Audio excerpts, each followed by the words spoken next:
Welcome to this special episode of Frequency Matters, the RF Microwave Update series. I'm Pat Hindle, and today I'm talking with Dan Ford, Product Line Engineering Manager from Mini Circuits High Frequency Product Line, and that's out of their Deer Park Technology Center in Deer Park, Long Island. Welcome, Dan. Thanks for having me back. Glad to be here. So Mini Circuits is no stranger to Frequency Matters, but I think this is your first time. Can you give us a little bit about your background and your role in the company? Yeah, sure. So I've been in the industry for around 16 years now, and my primary focus has always been in new product development in the millimeter wave realm up to 70 gigahertz. So I'm really no stranger to designing at these frequencies. What's really great about this group is that we all have similar backgrounds in this frequency range. So it helps to collaborate on the new models that we keep on releasing and we continue to develop. Another great thing is that the amount of passion that we have in this group for what we're developing. And I'm really excited to be working in this group as the product line engineering manager. So can you tell me about the team's design approach and how you expand Mini Circuits into the high frequency portfolio? Sure. So our approach is very platform centric. Obviously we spend a lot of time on making our components rugged with single supply voltages, reverse and over voltage protection. But when it comes to expanding the product line, we really focus on this platform centric approach where we're able to design a single platform and then fit it across multiple variants across various frequencies, ranging from DC all the way to 110 gigahertz. So a really good example of this is a module that we're going to be releasing later this month, actually. It's an 18 to 43.5 gigahertz. I'll call it a smart variable gain amplifier. And it actually has integrated telemetry functionality with a GUI that will make downloadable to the end user. But what's great about this is not only that we're going to be releasing this device, but we've already slated a few variants to use the same platform. One that we'll be releasing next year, which is the 20 to 54 gig module. But then we have plans of issuing multiple variants ranging from DC all the way up to 54 gigahertz, and then eventually pushing the envelope up to 110 gigahertz. So we're really excited about that module. And that's just a good example of really how we use this, like I said, platform-centric approach to develop these modules.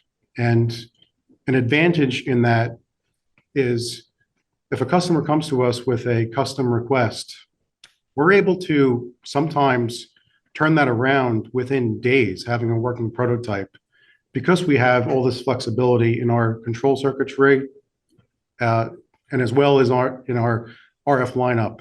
So having that capability really gives us an advantage in being able to support the end user rapidly fast. Yeah, it definitely seems like the leading companies now have software control over their modules, which is a big advantage for flexibility. What do you think sets Mini Circuits apart from other suppliers that are working in the millimeter wave space? So yeah, that's a good question.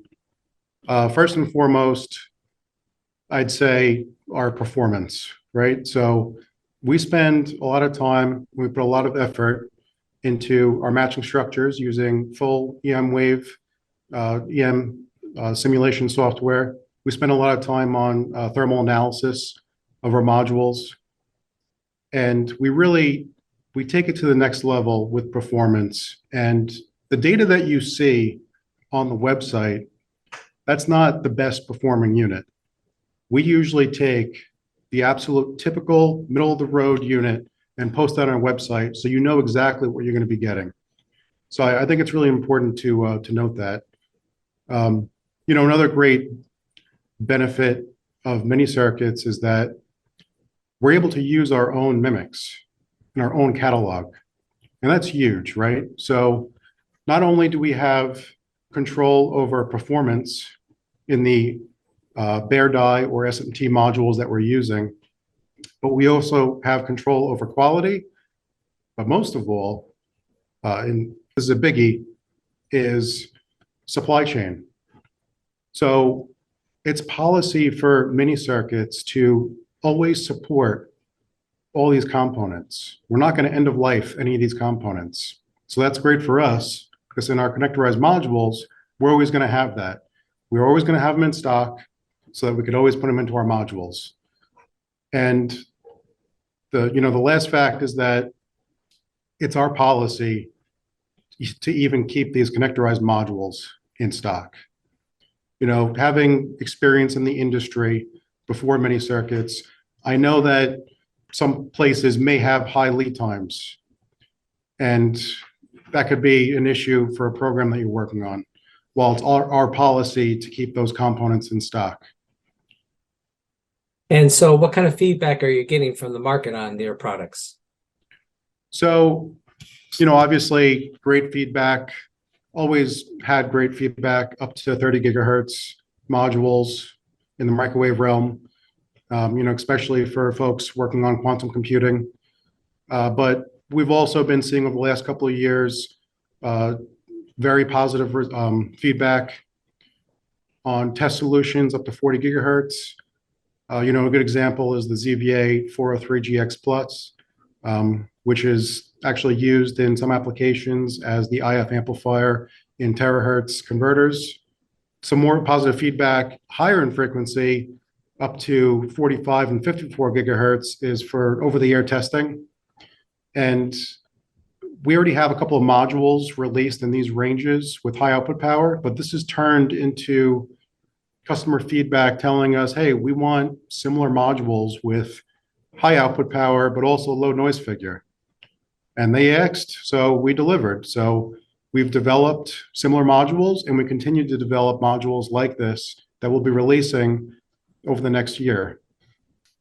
Our recent family of E-band waveguide amplifiers, WR12 waveguide amplifiers, has also sparked interest from some of our key customers for custom WR12 waveguide solutions, which we're currently working on. So something that I tell our reps and customers when I have meetings with them is, if you don't see it in the catalog, please ask us, because there's a chance that we're currently working on it. And if we're not, as long as it meets our business case, then we'll work on it for you. A module that we just released yesterday, WR10 low noise waveguide amplifier, that was actually developed based on a request from a customer about 8 months ago.